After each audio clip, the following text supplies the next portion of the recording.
Mbappé est-il Poissard? Cette vidéo, celui-là jusqu'à la fin, on va essayer de décrypter ensemble le phénomène Kylian Mbappé. Alors on a vu là Mbappé, il y a eu un imbroglio de malade, je crois que j'ai jamais entendu ça de ma vie, surtout dans un grand club comme le Real Madrid. On a vu que Kylian Mbappé était blessé à peu près depuis fin 2025, notamment à un genou. Et il y a une info qui est sortie d'abord à l'afterfoot et ensuite qui a été relayée par la presse espagnole et par maintenant des langues qui se délient, notamment la nutritionniste du Real Madrid. On va y revenir.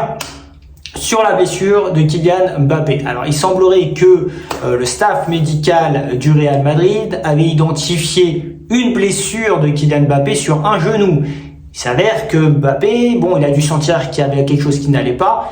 Il a été à Paris, il a fait d'autres visites médicales et en fait, c'était pas sur le genou indiqué par le staff médical du Real Madrid qu'il avait une blessure, mais c'est sur l'autre genou, ce qui est incroyable. Donc du coup, bon, maintenant, il y a un climat de défiance avec le staff médical. Visiblement, je crois qu'il a été viré du Real Madrid, ce staff. Et du coup, là, maintenant, il y a une nutritionniste, une ancienne nutritionniste du Real Madrid qui commence à dire que, bon, bref, c'est un peu des charlatans, les mecs qui avaient dans le staff médical du Real Madrid et qu'ils regardent sur ChatGPT avant de donner un avis médical. Donc voilà, je te laisse imaginer l'ambiance. Mais on va revenir sur quelque chose d'un peu plus intéressant. D'abord, c'est Mbappé est-il Poissard? C'est vrai, Mbappé, il va avoir 28 ans à la fin de l'année. Il a toujours pas gagné la Ligue des Champions. Il a toujours pas gagné le Ballon d'Or. Pour un phénomène comme Mbappé, un phénomène, je sais pas, souviens-toi, Coupe du Monde 2018, Mbappé, il a 18 ans. On va dire on dit que c'est le successeur de Messi, de Cristiano Ronaldo, qui va gagner une tonne de Ballon d'Or, une tonne de Ligue des Champions.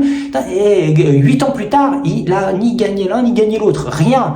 Le gars, franchement, rien. Il part du Paris Saint-Germain. Le Paris Saint-Germain gagne la Ligue des Champions avec un collectif ultra huilé et ultra performant. Il arrive au Real Madrid qui a gagné la Ligue des Champions sans lui là juste avant et il gagne plus rien avec lui. Et on a l'impression que malgré son énorme talent, malgré le fait que ça soit un striker de fou qui marque des buts, et ça, il en marquera toujours, il n'y a pas de problème avec Mbappé, on a l'impression que sa personnalité, sa manière d'être un peu selfish, tout ça sur le terrain, et l'aura et tout ça, les lumières autour de lui, en fait ça a un impact négatif sur le reste d'un collectif. Et oui, on le voit là, dès qu'il est plus là, t'as Vinicius qui se réveille, t'as Valverde qui se réveille, t'as l'ensemble d'un collectif qui se met en route, une équipe qui se met en route. Et je pense que très sincèrement Mbappé, franchement en plus c'est un joueur que j'affectionne, je pense que le jour où il aura compris ça, le jour où il aura compris qu'il doit faire rayonner les gens autour de lui, doit être, c'est pas juste je demande le brassard de capitaine et je surjoue. En plus on a l'impression qu'il surjoue le capitaine, que c'est pas naturel, tu vois, il va grogner auprès de l'arbitre, maintenant c'est nouveau ça, quand tu vois les conférences de presse avec l'équipe de France, tu sens pas que c'est naturel, tu sens pas que c'est un capitaine naturel et qui pense vraiment au collectif de manière naturelle, tu le sens pas ça. Et on a besoin de le sentir. Didier Deschamps, quand il était capitaine de l'équipe de France, on le sentait. Mbappé, on sent pas. Mbappé, je suis désolé, c'est pas ça. Il faut que soit tu donnes le brassard de capitaine à quelqu'un d'autre, que tu te concentres sur le terrain et que tu arrives à amener les gens avec toi. Pour amener les gens avec toi, alors c'est vrai qu'au début, moi, je disais qu'il n'a pas besoin de défendre, etc. On ne demande pas ça à un attaquant, mais finalement, il faut quand même faire un peu plus d'efforts défensivement parce que ça montre en fait l'exemple. Ça montre que si toi, la star, le numéro 9, le mec qui pense qu'à marquer des buts, tu penses aussi à défendre, tu vas entraîner les gens derrière toi, tu vas montrer l'exemple. Mais quand tu le fais pas, forcément, t'entraînes une spirale négative.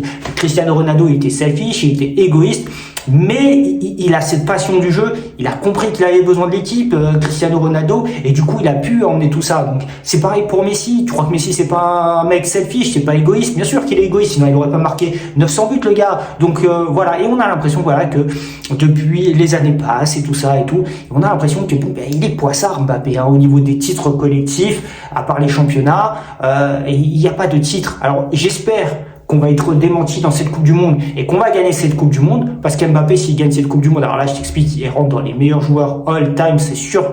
Voilà. Donne-moi ton avis en commentaire, on va faire d'autres vidéos et dis-moi ce que tu penses que Kylian Mbappé est Poissard ou pas.